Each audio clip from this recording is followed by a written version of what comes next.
Once upon A ടൈമിൻ്റെ വേദിയിൽ വന്നതിന് ശേഷം എനിക്ക് ഈ കഴിഞ്ഞ കാലത്ത് ഒരമ്മാവൻ എനിക്കൊരു വേദി തന്നു.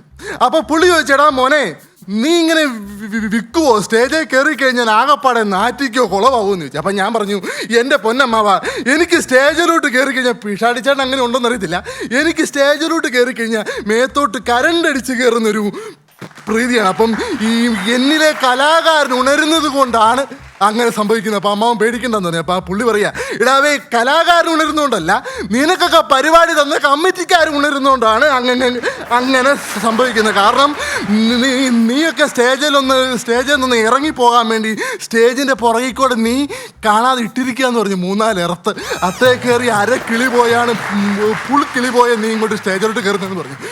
പിന്നെ എനിക്ക് ഏറ്റവും വിശ്വാസമുള്ള ഒരു പുണ്യാളനാണ് അരുവിത്തറ വല്യച്ഛൻ.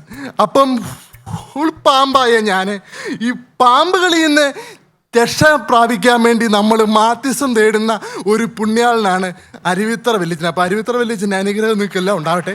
അപ്പം ഈ ഫുൾ പാമ്പായ ഞാൻ പുള്ളിക്കാരൻ്റെ അടുത്ത് ചെന്ന് ചില പൈസ കൊടുക്കാനുള്ള പാമ്പുകൾ എന്നെ വലയം പ്രാപിക്കുമ്പോൾ പാമ്പുകളിൽ നിന്ന് രക്ഷിക്കണേന്ന് പറഞ്ഞ് ഞാൻ പുള്ളിയുടെ അടുത്ത് ചെല്ലാറുണ്ട്. അപ്പം ഞാൻ കറക്റ്റ് അങ്ങ് ചെല്ലുമ്പം കറക്റ്റ് അച്ചടായിട്ട് കാര്യങ്ങളും നടക്കാറുണ്ട്. ഞാൻ അമ്മയോടെ ഇതാക്കിയിട്ട് ചോദിച്ചു, എൻ്റെ പൊന്നമ്മേ, എൻ്റെ പ്രാർത്ഥനയുടെ ഒരു ശക്തി കൊണ്ടായിരിക്കും ഇങ്ങനെ സംഭവിക്കുമെന്ന് പറഞ്ഞു. അമ്മ എന്നോട് ഇതാക്കിയിട്ട് പറയുവാണ്, ഇതാവേ പുള്ളിക്ക് അവിടെ ഒരു പാമ്പിനെ കൊണ്ട് നിൽക്കക്കളിയില്ല. അപ്പോൾ അപ്പോഴാണ് അടുത്ത ഫുൾ പാമ്പായിട്ട് നീ ചെല്ലുന്നത്. അപ്പോൾ എങ്ങനെയെങ്കിലും നിന്റെ ശല്യം ഒന്ന് മാറിപ്പോട്ടെന്ന് കരുതിയാണ് പുള്ളി നിന്റെ പ്രാർത്ഥന കേൾക്കുന്നതെന്ന് പറയും. അപ്പം അങ്ങനെയുള്ള അരുവിത്തറ വല്യച്ഛനെ നേർച്ചയിടാൻ വേണ്ടി എൻ്റെ അമ്മാവൻ്റെ കയ്യിൽ ഒരു 150 രൂപ കൊടുത്തു വിട്ടു. അപ്പം അമ്മായി പ്രത്യേക അമ്മാവനോട് പറഞ്ഞു, നിങ്ങളിങ്ങനെ വെള്ളമടിച്ചേച്ച് വരരുത്, പാമ്പ് വരും കേട്ടോ എന്ന് പറഞ്ഞു. അപ്പം അമ്മാവനോട് ഇതാക്കുക, എടി അല്ലേലും ഞാൻ പാമ്പായിട്ടേ വരത്തുള്ളൂ എന്ന് പറഞ്ഞു. അപ്പോൾ ഒരു കോട്ടടിക്കാൻ ശകലം പൈസയുടെ കുറവുള്ളപ്പോഴാണ് ഈ പൈസ അമ്മാവൻ്റെ കയ്യിൽ ഓട്ടോമാറ്റിക്കായിട്ട് കിട്ടുന്നത്. അമ്മാവന് ഈ പൈസയും മേടിച്ച് കോട്ടർ പഠിച്ച് ഉള്ള പൈസയ്ക്ക് ശകലം മത്തിയും മേടിച്ച് കഴിച്ച് എൻ്റെ പിഷാടിച്ചേട്ടാ വീട്ടിൽ ചെല്ലുമ്പോഴാണ് മത്തിയും കൂട്ടി ചോറുണ്ടോണ്ടിരിക്കുമ്പോഴാണ് മുറ്റത്ത് പാമ്പ്. അപ്പം എൻ്റെ പൊന്നെ, ഈ അമ്മാവനാണെ കിളി പോയിട്ട് പറയാ, എൻ്റെ പൊന്നു പുണ്യാളാ, അന്നമ്മ തന്ന കാശ് ഞാനൊന്ന് മറിച്ചായിരുന്നു, അത്യാവശ്യമാണ് മുറ്റത്ത് നിൽക്കുന്ന പാർട്ടിയുടെ കൊടുത്തു വിടാം, അഥവാ ഇനി എന്തെങ്കിലും വിഷയം ഉണ്ടെങ്കിൽ കാലത്തെ പേട്ടയ്ക്ക് വരുമ്പോൾ ഞാൻ നേരിട്ട് ഏൽപ്പിച്ചോളാന്ന് പറഞ്ഞു. അപ്പം എനിക്ക് ഈ അഭിനയമോഹം എന്ന് പറഞ്ഞാൽ എൻ്റെ പിഷാടിച്ചേട്ടാ എനിക്ക് ഭയങ്കര അഭിനയമോഹം.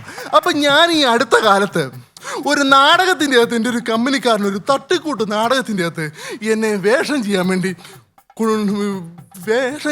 കൊണ്ടുപോയി. അപ്പം എനിക്കാണൊരു ബ്രോക്കറുടെ വേഷം ചെയ്യാമെന്ന് പറഞ്ഞൊരു പാർട്ടി പോയത് കൊണ്ടാണ് എനിക്കൊരു വേഷം കിട്ടുക. അല്ലാണ്ട് ആരെങ്കിലും എനിക്ക് നല്ല വേഷമെല്ലാം തരുമോ?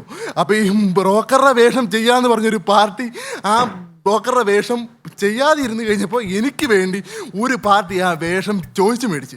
അപ്പം എനിക്ക് വേണ്ടി വേഷം ചോദിച്ചു മേടിച്ച് എൻ്റെ കൂട്ടുകാരൻ പറഞ്ഞു, എൻ്റെ പിന്നെ കവാലം ശകലം വിക്കൊക്കെ ഉണ്ട്, പറയുമ്പോൾ ഇച്ചിരി താമസമുണ്ട്, ബ്രോക്കറുടെ വേഷം കൊടുക്കണം, ഇച്ചിരി താമസം വരും കേട്ടോ എന്ന് പറഞ്ഞു. അപ്പോൾ ഈ നാടകം എഴുതുന്ന പാർട്ടി ആളൊരു ഭയങ്കര സരസനാണ്. പുള്ളി പറഞ്ഞു, എൻ്റെ പിന്നെ അവൻ താമസിച്ചാലും കുഴപ്പമില്ല, വിൽക്കാനും കുഴപ്പമില്ല, പക്ഷെ ഒരു കാര്യം പ്രത്യേകം ഓർത്തേക്കണം, പെണ്ണിൻ്റെ രാത്രി കഴിയുന്നതിന് മുമ്പെങ്കിലും വിക്ക് തീർന്നോണം, അല്ലെങ്കിൽ വിക്കെന്ന് പറയുന്ന ഒരു കലാപരിപാടി മാത്രമേ ഇവിടെ നടക്കുകയുള്ളൂ, വേറൊരു പരിപാടി ഇവിടെ നടക്കുകയായിരുന്നു. പിന്നെ എന്നെ പോലെ തന്നെ എൻ്റെ പേര് പറയാൻ ബുദ്ധിമുട്ടുള്ള ഒരു എൻ ആർ ഐ അമ്മാവൻ, ഇച്ചിരി പോഷമ്മാവൻ എനിക്ക് ഈ കഴിഞ്ഞ ദിവസം ഒരു ചെറിയ ക്ലബിൽ ഒരു പരിപാടി പിടിച്ചെന്നു കേട്ടോ. അപ്പോൾ ആ പുള്ളിക്കാരന് എന്നെ ഇഷ്ടപ്പെട്ടു, എൻ്റെ പരിപാടി ഇഷ്ടപ്പെട്ടു, പക്ഷെ എന്ത് ചെയ്താൽ എൻ്റെ പേര് വഴങ്ങുന്നില്ല. അപ്പം ഞാൻ കാവാലത്തെന്ന് പറയും, പുള്ളി കവളത്തെന്ന് കേൾക്കും.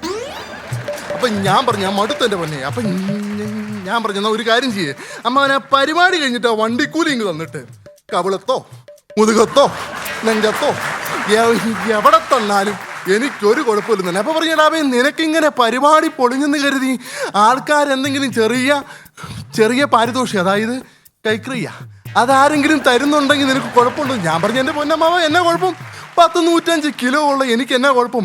അല്ലേലും 12 ലക്ഷം രൂപ ബാങ്കിൽ കിടക്കുന്ന ഫിക്സഡ് അക്കൗണ്ടിൽ നിന്ന് ഒരു 500 രൂപ ആരും അറിയാണ്ട് ഗൂഗിൾ പേ ചെയ്തെന്ന് കരുതി ആരറിയാനാണ്. പിന്നെ എൻ്റെ ഒരു കൂട്ടുകാരന് ഒരു ഒട്ടുപാല് ഫാക്ടറി നടത്തി. എൻ്റെ പൊന്നെ, ഫാക്ടറി അങ്ങോട്ട് ഭയങ്കരമായിട്ട് വിജയിക്കുക. മുറ്റത്ത് കാറ്, കിണ്ണേ കാറ്, പോണ വഴിക്ക് മൊത്തം കാറ്. അല്ല, അവന് വിജയിച്ചല്ലോ കേട്ടോ. അവൻ്റെ നിങ്ങളവർക്ക് അവന് ഭയങ്കരമായിട്ട് വെച്ചൊരു കയറ്റമാന്ന്. സംഗതി അവൻ പൈസ കൊടുക്കാനുള്ള മുഴുവൻ കാറുമായിട്ട് അവനെ പാതിരാത്രിക്കും ഉച്ചയ്ക്കും എല്ലാം കാത്തു നിൽക്കുക. ആ ഒരവസ്ഥയിൽ ഏറ്റവും അവസാനം അമ്മാവൻ പറഞ്ഞെന്നാൽ ഒരു കാര്യം ചെയ്യേ, ഇവൻ കുറച്ച് പൈസ കൊടുക്കാനുണ്ട്.